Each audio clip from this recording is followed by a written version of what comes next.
In this video, we will be discussing how to configure the CardioMD acquisition station to provide the ability to export image data to a JetStream processing system.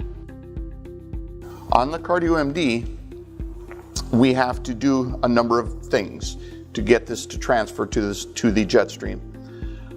One of the first things we're going to need to do is create a node. So creating a node, I'm going to click on my Tools icon down in the bottom left-hand corner. Then I'm going to go to Service. If I've been in service already, it will already know the password. If I have not been in service, it will ask me for the password. In this case, I've not been in service, so ask for the password. The password is capital D, capital D, capital D. So D, D, D, all capitals. Now that I'm in the service mode, I can go to Node Configuration. In Node Configuration, you can see that I have a Pegasus set up as a destination node, but I do not have my JetStream set up. So I'm going to set it up. I will click on the plus for adding a new node. I can either do it here or up at the top. Both are acceptable. I'm going to connect it, or I'm going to hook it to a DICOM connected station. In other words, I am sending it somewhere. I'm sending the data somewhere. Select. You don't have to change the node name. I like to change the node name just so that I understand if I have multiple nodes where I'm sending the data. It makes it very confusing if I have DICOM connected station, DICOM connected station, DICOM connected station. Well, which one am I sending to? By changing the node name, I'm changing it as an identifier. The node name is simply a description, that top line. So I'm going to say JetStream. Now, this line here is the name of the connected station, and it is actually the host name in this Windows system. It does not matter what the host name was on the JetStream side. It is a local host name that is identifying that JetStream. So I'm going to say JetStream, all lowercase. I'm going to give it an IP address. We had just identified the IP address as being 192.9.200.2. The AE title we got was capital J, capital S, capital W, capital S. Again, that can vary depending on your system. The serving port, what port are we connected? 104. And I'm not going to auto export to this node. It's just an alternate place for me to send data to. I will say save. Now, what I have done is I've identified the AE title, the IP address, the host name, and the port for a DICOM transfer to the JetStream. The program knows about it. Windows does not know about the host name or the IP address. So my next step is I'm going to minimize my application. Well, actually, let's try and transfer something. So I got a test, and I'm going to say export, and I'm going to pick my JetStream.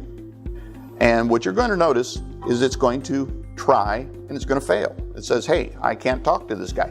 The reason it can't talk to it is not because I messed up my node configuration. The reason it can't talk to it is because Windows does not understand the IP address and the host name. So I'm going to say, no, I don't want to continue. Get done. So I'm going to minimize.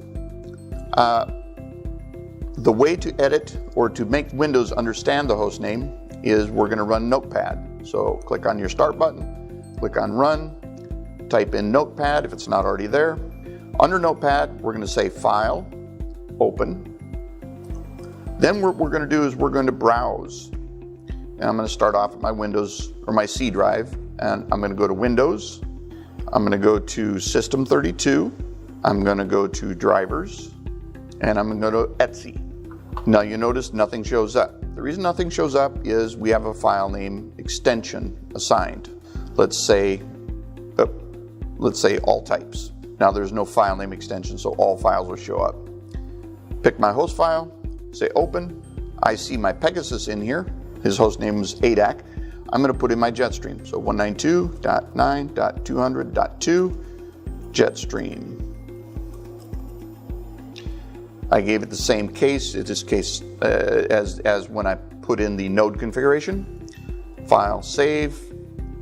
So now, anytime I would try and talk to, let's open a command line window. If I was to say ping JetStream, it will ping. The name JetStream is now associated with the IP address of 192.9.200.2 locally on this computer. Now that it is locally assigned, I can go back. I'm going to go to my patient and I'm going to say export. I will pick my JetStream just like I did previous. It will sit there for a few seconds. You will see this line go away, meaning it's successfully transferred. That line will go away, successfully transferred, and we are done. And I heard the bong over on the JetStream identifying that it has received the patient.